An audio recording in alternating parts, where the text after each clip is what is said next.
തമിഴ്നാട്ടിലെ ഡിണ്ടിഗലിലാണ് വാഹനാപകടം ഉണ്ടായത്. കുറവലങ്ങാട് ഇലക്കാട് സ്വദേശികളായ 5 പേരാണ് അപകടത്തിൽ മരിച്ചിരിക്കുന്നത്. കുറവലങ്ങാട് ഇലക്കാട് കുടുക്കാന്തളത്തിൽ ജോസഫ്, മകൾ ജിസ്മി, കുടുക്കാന്തളത്തിൽ KP ജോൺ, കൊച്ചുപുളിക്കൽ ജോമി, വാഹനമോടിച്ചിരുന്ന ഇലക്കാട് കാഞ്ഞിരത്താൻകുടിയിൽ KS സുനിൽകുമാർ എന്നിവരാണ് മരിച്ചത്. അപകടത്തിൽ മരിച്ച ജോസഫ് ചെറുക്കായിക്ക് 47 വയസ്സായിരുന്നു. മകൾ ജിസ്മി ചെന്നൈയിലുള്ള എഞ്ചിനീയറിംഗ് കോളേജിലെ 1ാം വർഷ വിദ്യാർത്ഥിയായ ജോസ്മിക്ക് 18 വയസ്സായിരുന്നു. കുറവലങ്ങാട് ഗൈക്കോ കർഷക സൂപ്പർ മാർക്കറ്റിൽ ജീവനക്കാരനായ KP ജോണിന് 50 വയസ്സായിരുന്നു. കൊച്ചുപുളിക്കൽ ജോമിക്ക് 28ഉം വാഹനമോടിച്ചിരുന്ന KS സുനിൽകുമാറിന് 32 വയസ്സായിരുന്നു.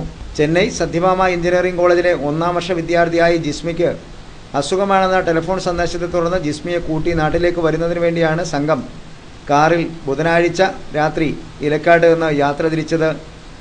ഇവർ സഞ്ചരിച്ചിരുന്ന വാഹനം തമിഴ്നാട് സംസ്ഥാന സർക്കാർ വക ബസ്സിന് പിന്നിലിടിക്കുകയായിരുന്നു എന്ന് വ്യക്തമായിട്ടുണ്ട്. ഡിണ്ടിഗലിൽ നിന്നും 30 കിലോമീറ്റർ അകലെ പത്തലകുണ്ട് ചെമ്പട്ടി റോഡിൽ ശിങ്കാരക്കോട്ടയിലായിരുന്നു അപകടമെന്നാണ് സ്ഥലത്തെത്തിയവർ നൽകുന്ന വിവരം. വ്യാഴാഴ്ച രാത്രി 11:50ഓടെയായിരുന്നു അപകടം. അപകട സ്ഥലത്ത് വെച്ച് എല്ലാവരും മരിച്ചതായാണ് ദൃക്സാക്ഷികളും തമിഴ്നാട് പോലീസും നൽകുന്ന വിവരം. ഡിണ്ടിഗൽ ജനറൽ ആശുപത്രിയിൽ പോസ്റ്റ്മോർട്ടം നടപടികൾ ആരംഭിച്ചിട്ടുണ്ട്. വൈകുന്നേരം 3 മണിയോടുകൂടി മൃതദേഹങ്ങൾ ഡിണ്ടിഗലിൽ നിന്ന് നാട്ടിലെത്തിക്കാനുള്ള ക്രമീകരണങ്ങൾ ആരംഭിക്കുമെന്നാണ് ഇപ്പോൾ ലഭിച്ചിരിക്കുന്ന വിവരം. മന്ത്രി KM മാണി തമിഴ്നാട് സർക്കാരും ജില്ലാ കളക്ടർമാരുമായി ബന്ധപ്പെട്ട് മൃതദേഹം നാട്ടിലെത്തിക്കുന്നതിനുള്ള ക്രമീകരണങ്ങൾ സംബന്ധിച്ച ചർച്ചകൾ നടത്തിയിട്ടുണ്ട്.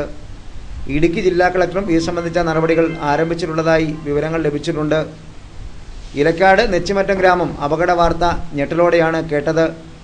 1/2 കിലോമീറ്റർ ചുറ്റളവിലുള്ള വീടുകളിലാണ് ദുരന്തമെത്തിയത് എന്നുള്ളത് ദുരന്തത്തിന്റെ വ്യാപ്തിയേറെ വർദ്ധിപ്പിച്ചിട്ടുണ്ട്.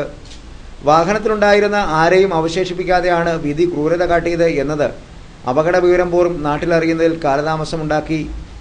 വെള്ളിയാഴ്ച പുലർച്ചെ 1 മണി കഴിഞ്ഞാണ് അപകട വിവരം തമിഴ്നാട് പോലീസ് അപകടത്തിൽ മരിച്ചവരുടെ ഫോണിൽ നിന്ന് നമ്പർ എടുത്ത് നാട്ടിലേക്ക് അറിയിക്കുന്നത്. ഭാഷയുടെ വിഷയവും നേരിയ പ്രതിസന്ധി ഉയർത്തിയിരുന്നു. വിവരമറിഞ്ഞ് നാട്ടിൽ നിന്നും 30ഓളം പേർ അപകട സ്ഥലത്തേക്ക് എത്തിയിരുന്നു. ആദ്യ സംഘം അപകട സ്ഥലത്ത് എത്തിയിട്ടുണ്ട്. ഇവരെത്തിയതിനെ തുടർന്നാണ് പോസ്റ്റ്മോർട്ടം നടപടികൾ ആരംഭിച്ചിട്ടുള്ളത്.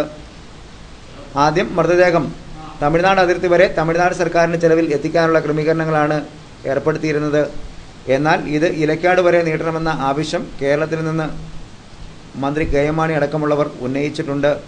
ഒന്നുമില്ലായ്മയിലായിരുന്നുവെങ്കിലും മകളുടെ ഡോക്ടറാവണമെന്ന വലിയ ആഗ്രഹത്തിന് കൂട്ടുനിൽക്കവെയാണ് ഇലക്കാട് കുടുക്കാന്തരത്തിൽ ചെറുക്കായുടെ വീട്ടിലേക്ക് വിധി ക്രൂരത കാട്ടി എത്തുന്നത്.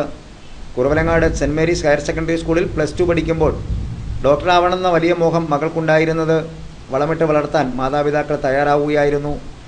എൻട്രൻസ് പരീക്ഷയിൽ BAMS ലക്ഷ്യം വെച്ചെങ്കിലും ലഭിക്കാതെ വന്നതോടെ കേരളത്തിൽ എഞ്ചിനീയറിംഗിന് ചേരാമെന്ന് ജിസ്മി താൽപ്പര്യമെടുത്തിരുന്നു.